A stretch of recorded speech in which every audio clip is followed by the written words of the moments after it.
O Senhor esteja convosco. Ele está no meio de nós. Proclamação do Evangelho de Jesus Cristo segundo Marcos. Glória a vós, Senhor. Depois de saciar os 5.000 homens, Jesus obrigou os discípulos a entrarem na barca e irem na frente para Betsaida, na outra margem, enquanto ele despedia a multidão. Logo depois de se despedir deles, subiu ao monte para rezar. Ao anoitecer, a barca estava no meio do mar, e Jesus sozinho em terra. Ele viu os discípulos cansados de remar, porque o vento era contrário. Então, pelas 3 da madrugada, Jesus foi até eles andando sobre as águas, e queria passar na frente deles. Quando os discípulos o viram andando sobre o mar, pensaram que era um fantasma, e começaram a gritar. Com efeito, todos o tinham visto e ficaram assustados. Mas Jesus logo falou: coragem, sou eu, não tenhais medo. Então subiu com eles na barca, e o vento cessou. Mas os discípulos ficaram ainda mais espantados, porque não tinham compreendido nada a respeito dos pães. O coração deles estava endurecido. Palavra da salvação. Glória a vós, Senhor. Muito bem, caríssimos irmãos e irmãs, continuamos com aquela rica carta de São João. Agora, o foco maior é o amor entre nós. Se Deus nos amou assim, nós também devemos amarmos uns aos outros. Claro que é uma coisa bem complexa, essa questão do amor entre nós, né? A gente sabe que existem várias condições difíceis, pessoas que não querem, pessoas que perseguem, que às vezes você tenta se aproximar, mesmo assim ela joga pedra.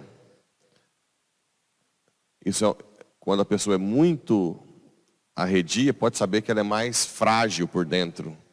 É uma casca, né?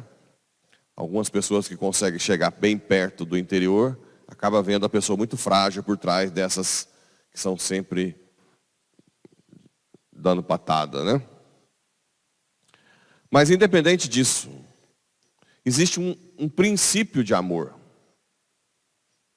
Por exemplo, rezar por essa pessoa difícil já é algo que reflete o amor de Deus, né? Não, a pessoa não quer meu perdão, a pessoa não quer ficar perto de mim. Não, reza por ela. Reza por ela. Essa semana achei interessante, porque eu sempre falo para quem quiser pedir perdão, fazer um queijinho pequenininho para não jogar fora, né? E essa semana eu estava na casa de alguém ali, fora de Porá, e a cunhada levou um queijo para reconciliar. Eu falei: o que você fez com o queijo? Joguei fora! Você brinca assim. Mas que tamanho que era o queijo? Desse tamanho. Por isso que eu falo lá na igreja para fazer um queijo pequeno, na hora de reconciliar. Não leva queijo grande. Vai que esse trem estava benzido com coisa do mal. Eu falo: olha, não joga. Então tá bom, estou falando certo. Faz um queijinho menor, né?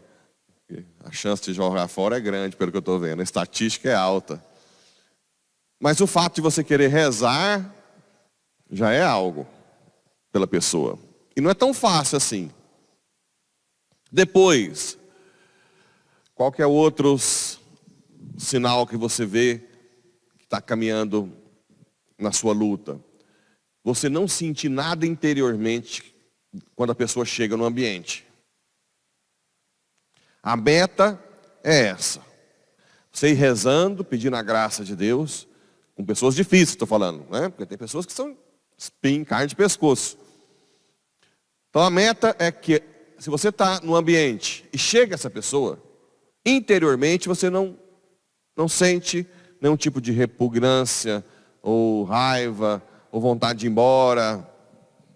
Esse é um outro princípio para você lidar com pessoas difíceis. Tirar esse ranço do coração, tirar esse bloqueio. Não, rezar pela pessoa, trabalhar o interior. E o terceiro princípio, que é estar sempre a serviço, disponível. Mesmo que a pessoa não queira aproximar, quando cumprimentar, ou você tenta cumprimentar discretamente, e quando precisar de você, você está pronto. Esse é o princípio básico para amar uma pessoa difícil. Né? Sempre rezar por ela, avaliar o interior como é que está, e estar sempre disponível. Não quer dizer que você tenha que conviver com a pessoa. Tem pessoa que realmente é muito difícil para conviver. Muito complicado. Bem, fazendo isso, Deus já está vendo que você está lutando. Apesar da pessoa, né?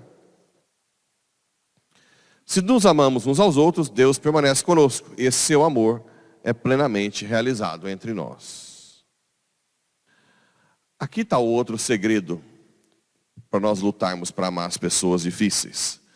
Deus permanece conosco e seu amor é plenamente realizado entre nós. A prova que permanece com Ele e Ele conosco é que Ele nos deu o seu Espírito. Podemos confiar no Espírito Santo que nós recebemos no batismo.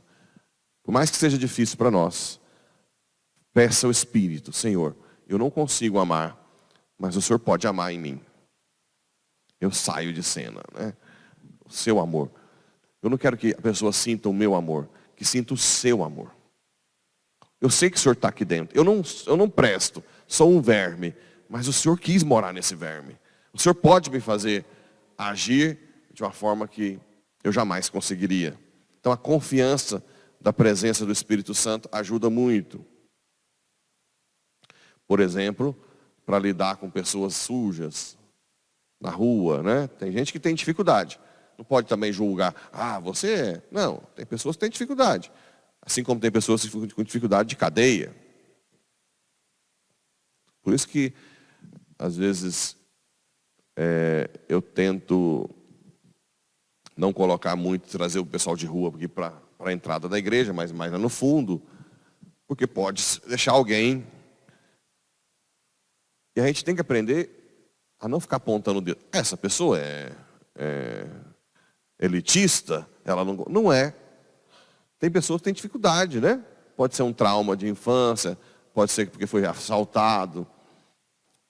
Agora, essas pessoas podem, pouco a pouco, pedir o Espírito Santo para tirar essa resistência. Né? Tem gente que... Meu tio, hoje ele já está velho, ele tinha dificuldade de trocar fralda. A primeira vez que foi trocar a fralda do menino, vomitou no menino tudo pelo cheiro do cocô. Tem gente que é assim. Então, se os pais, um pai, uma mãe... Agora, o que tem que ser feito? Lutar e pedir ao Espírito Santo o dom. Né? Logo, logo, está cuidando do nenê sem grandes receios. Sem grandes problemas. Cada um tem a sua dificuldade. É importante que nós não apontemos o dedo para ficar julgando logo a pessoa, mas também ajudemos as pessoas a perderem essas resistências. Como? Com qual esperança? A esperança de que cada um tem o Espírito Santo dentro dela. E o Espírito Santo pode dar uma graça especial. Deus é amor. Quem permanece no amor, permanece com Deus. Nisso se realiza plenamente o seu amor para conosco. Em nós termos plena consciência do dia do julgamento, porque tal como Jesus, nós somos neste mundo. Então haverá um julgamento. Jesus disse que o julgamento já é feito pelos nossos atos, né? Automaticamente. Então, quanto mais você ama, menos temor do julgamento você tem. Quem ama será julgado sempre a favor, né? No amor não há temor, está escrito aqui. Quanto mais, por isso que tem a confissão de contrição perfeita. Como é que é a contrição perfeita?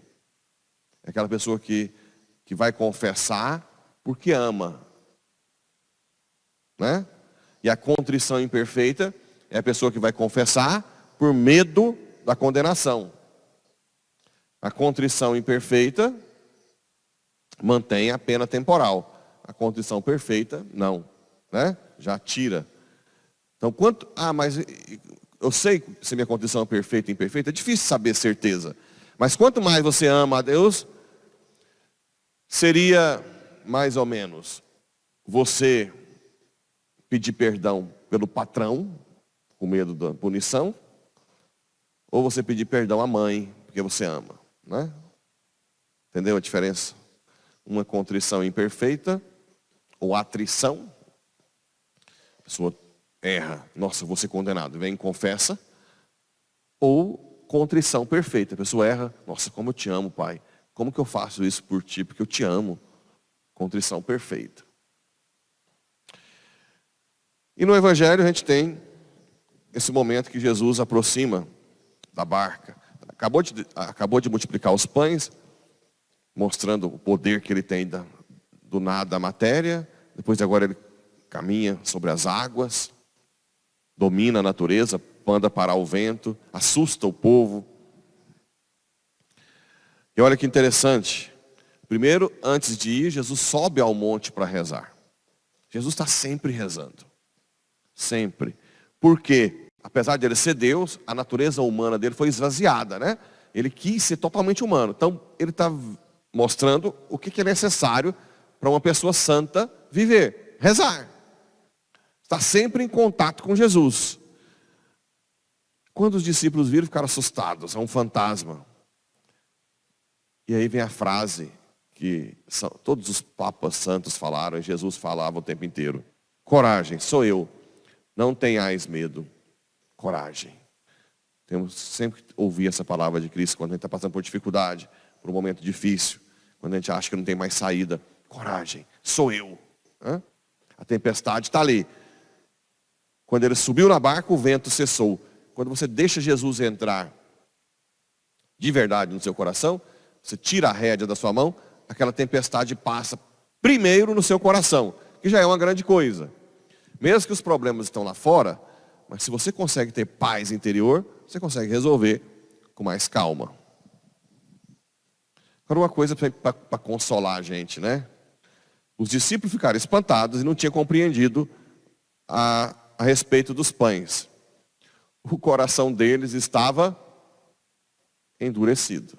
Se o coração dos apóstolos, que são as colunas da igreja, endurecem, e o nosso então, né? Claro que de vez em quando nosso coração endurece. Por isso não devemos ficar nos condenando, nem ficar apontando para os outros, e nem com autocondenação.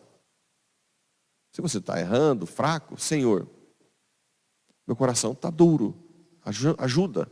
O Espírito que está dentro de mim deve agir por mim. Então aqui é um consolo, que nós temos esses momentos de coração duro, de não crer em Deus, de ficar preocupado com os problemas, esquecer da graça. Mas na hora que a gente atentar, Senhor, venha, me visita, venha, Senhor, cura meu coração, me ajuda. Olha o tanto de problema que eu tenho, eu não consigo, eu já sei que eu não consigo, mas eu confio em Ti, me dá a graça, acalma minha tempestade, né? É outra música do Frei Gilson, acalma minha tempestade, boa de ouvir quando está com problema. Acalma, Senhor. E quando você estiver em calma, você já vai ver que Deus vai te dar uma luz para começar a dar os passos para resolver os problemas. Então aqui, que os apóstolos nos intercedam por nós, para que nós fiquemos o mínimo de tempo possível com o coração endurecido e com o coração sempre aberto à graça para amar com o amor dele.